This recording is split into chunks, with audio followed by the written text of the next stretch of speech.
Hi guys, and welcome to another video in the Let's Build a Website series. In this video we're finally going to get some content on our web page worth having. No more faffing around with a containing box, no more faffing around with getting that box into the middle of the screen. We're actually going to get some proper visual content onto the site. And the focus of this video is going to be creating the header of our website. This is going to be the dynamic content, or the static content, I should say, that's going to appear at the top of every single web page on our site. And it's going to have two things. It's going to have a banner, and it's going to have a navbar, which is going to link to various important pages on our site. And this is going to appear, as I say, we're just going to copy and paste this into every HTML document that generates a web page for our site. So we're going to get started on that now. We're going to go into Komodo and replace hi with two header tags. Now, what a header tag is in HTML, it's a member of a special family of tags. And other members of this family include things like nav and aside and section and footer. And basically, functionally speaking, these tags are no different to a typical div tag. So they generate a block element that we can style quite freely and include content in quite freely. The reason why they exist, and the reason why they were introduced into HTML5, is they help search engines understand how your website is laid out. So if you imagine search engines, they're sending out their bots to troll the internet, and these bots are machines, so they can only understand a web page by looking at the underlying HTML code that generates it. And the bot is going to find these header tags, and it's going to know immediately that anything contained between these header tags is intended to go inside the header of the site. And this is going to influence how it weights certain keywords and key phrases. It's basically there for search engine optimization. So we're going to go ahead and style this header tag, this header I should say. And the styling for this is going to be quite minimal. We want to give it a height of 200 pixels, and we want to give it a positioning of relative. 200 pixels is a good height for the header. I discovered when I was having a play around. And relative positioning, we're going to see why we've done that in a few moments.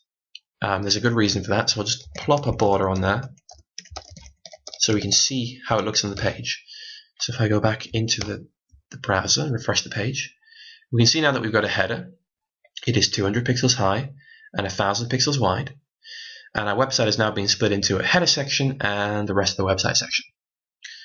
So we're going to be making this header look pretty by sticking an image in the background. And the image was something I created in GIMP, so I'll show you that image right now. As I say, I created this in GIMP by splicing together two things. The right hand side, this weird black and white abstract explosion thing, this was lifted from a free wallpaper. I just cropped it down and took the bit that I wanted and stuck it on the right hand side. And the left hand side, the company logo, Elixir Designs, this was typed up in GIMP using a free font called Scorched Earth. It's pretty good quality for a free font, I think. So there are links in the description for both of those if you want to have a look at them.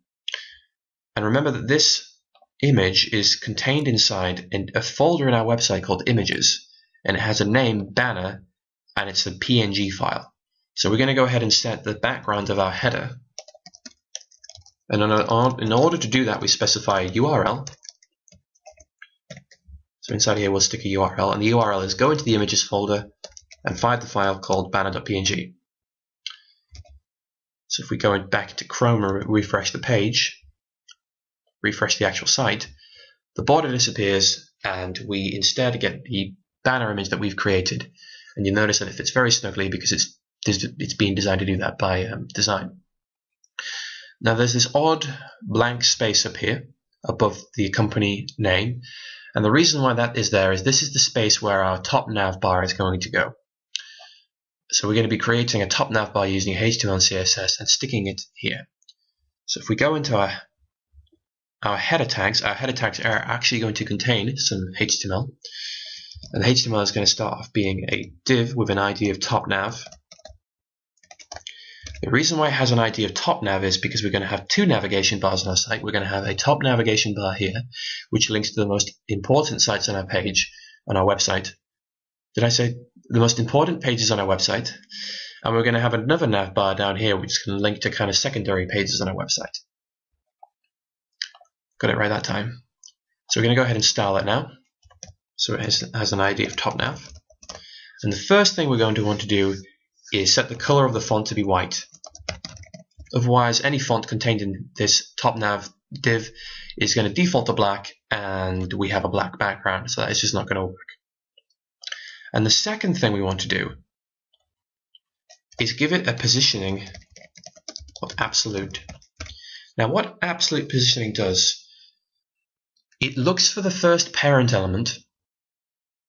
Well, it looks for the first parent element that doesn't have a positioning of static, which is the default positioning that elements take on. It sticks itself in the top left-hand corner of that parent element, and it says, okay then, where am I going from here?